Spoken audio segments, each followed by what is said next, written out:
প্রিয় দর্শক, আসসালামু আলাইকুম। আশা করি সবাই ভালো আছেন। আজকে আপনাদের সাথে শেয়ার করতে যাচ্ছি টক-ঝাল মিষ্টি কাঁচা আমের চাটনি রেসিপি। কাঁচা আম শেষ হয়ে যাওয়ার আগে এই চাটনি বানিয়ে সারা বছরের জন্য সংরক্ষণ করে রাখতে পারেন। চলুন কথা না বাড়িয়ে মূল রেসিপিতেই চলে যাই। চাটনি বানানোর জন্য আমি কাঁচা আম নিয়েছি ১ কেজির থেকে কম, ৮০০ গ্রামের মতো হবে। এগুলোকে পরিষ্কার করে চামড়া ছিলে কিউব কিউব করে কেটে নিয়েছি। এই আমগুলোতে আঁটি শক্ত হয়নি। যদি শক্ত হয়ে থাকে সেক্ষেত্রে আমের আঁটিটা বাদ দিয়ে দিবেন। এখন দিয়ে দিচ্ছি ১ কাপ পানি। তারপর ঢেকে দিয়ে সিদ্ধ করে নেব একদম নরম হয়ে আসা পর্যন্ত। পানিটা একটু কম দেওয়ার চেষ্টা করবেন যাতে সিদ্ধ হওয়ার পর পাতলা হয়ে না যায়। ১৫ থেকে ২০ মিনিটের মধ্যে আমগুলো খুব ভালোভাবে সিদ্ধ হয়ে যাবে। এই যে দেখতেই পাচ্ছেন আমার আমগুলোও খুব ভালোভাবে সিদ্ধ হয়ে গেছে। এখন একটা ডাল ঘুটুনি দিয়ে আমি ম্যাশ করে নিচ্ছি। আপনারা এখানে হ্যান্ড উইচও ব্যবহার করতে পারেন বা ব্লেন্ডারে দিয়েও ব্লেন্ড করে নিতে পারেন। আমার আমগুলো ভালোভাবে ম্যাশ করা হয়ে গেছে। এখন দিয়ে দিচ্ছি জেলি বানানোর জন্য যে আম ব্যবহার করেছিলাম সেই আমের পিউরিগুলো। এগুলো দেওয়ার পর একটু মিক্স করে নিচ্ছি। এখন চলে যাচ্ছি পরবর্তী স্টেপে। আমি চুলায় একটা কড়াই বসিয়ে দিয়েছি। সেখানে দিয়ে দিচ্ছি ২ টেবিল চামচ সরিষার তেল। তেলটা গরম হয়ে আসলে দিয়ে দিচ্ছি 1/2 টেবিল চামচ আস্ত পাঁচফোড়ন, ২ টা তেজপাতা মাঝখান থেকে কেটে তারপর দিয়ে দিচ্ছি। এগুলো ৩০ সেকেন্ডের মতো ভেজে নিচ্ছি। পাঁচফোড়নগুলো একটু ভেজে নেওয়ার পর দিয়ে দিচ্ছি ১ চা চামচ লাল মরিচের গুঁড়া, ১ চা চামচ গরম মসলা গুঁড়া। এই মসলাগুলো যাতে পুড়ে না যায় সেজন্য একটু নেড়ে-চেড়ে দিচ্ছি। তারপর দিয়ে দিচ্ছি ৩ টেবিল চামচ সিরকা, গরম মসলা আপনারা চাইলে স্কিপ করতে পারেন, তবে দিলে সুন্দর একটা স্মেল পাওয়া যায়। আরও দিচ্ছি 1/4 চা চামচ হলুদ গুঁড়া, এটা অপশনাল, এটা জাস্ট একটা সুন্দর কালার আসার জন্য। ১ চা চামচ ভাজা জিরার গুঁড়া, ১ চা চামচ পাঁচফোড়নের গুঁড়া। এখন এগুলো আবার একটু নেড়ে-চেড়ে দিচ্ছি।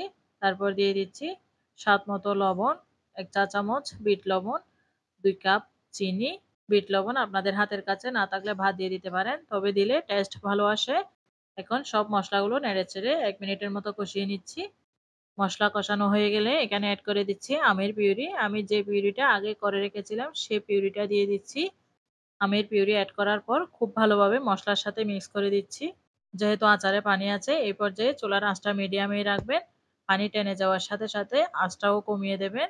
আর অনবরত নাড়তে থাকবেন যাতে নিচ থেকে লেগে না যায়। নিচ থেকে লেগে গেলে আচারের ফ্লেভার আর টেস্ট দুটোই নষ্ট হয়ে যাবে। এখন দিয়ে দিচ্ছি 1/4 কাপ চিলি ফ্লেক্স। এটা ভাজা চিলি ফ্লেক্স। আমি এই আচারটা একটু ঝাল ঝাল করব সেজন্য ঝাল একটু বাড়িয়ে দিয়েছি। আপনারা যদি ঝাল কম খান সেক্ষেত্রে আরেকটু কমিয়ে দেবেন। এখন অনবরত নাড়তে থাকবো আর অপেক্ষা করব ঘন হয়ে আসা পর্যন্ত।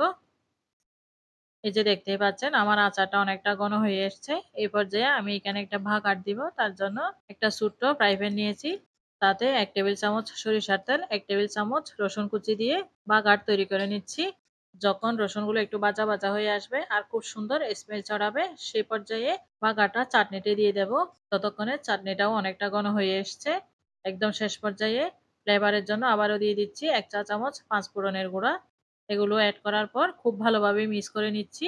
আর এই পর্যায়ে চুলার আঁচ রেখেছি একদম লোতেই। আপনারা যদি থিকনেসটা এরকমই চান সেক্ষেত্রে এই পর্যায়ে নামিয়ে নিবেন। আমি আরেকটু ঘন করব তাই নেড়েচেড়ে আরো ২ মিনিটের মতো জাল করে নিব। এই পর্যায়ে আমি একটু চেক করে নিচ্ছি সবকিছু ঠিকঠাক আছে কিনা। সবকিছু ঠিকঠাকই আছে। এই যে দেখতেই পাচ্ছেন অনেকটা ঘন হয়ে এসছে। আমি থিকনেসটা ঠিক এরকমই চাচ্ছি। এই পর্যায়ে আমি চুলাটা বন্ধ করে দিব। এটা ঠান্ডা হওয়ার পর আরো অনেকটা ঘন হয়ে আসবে।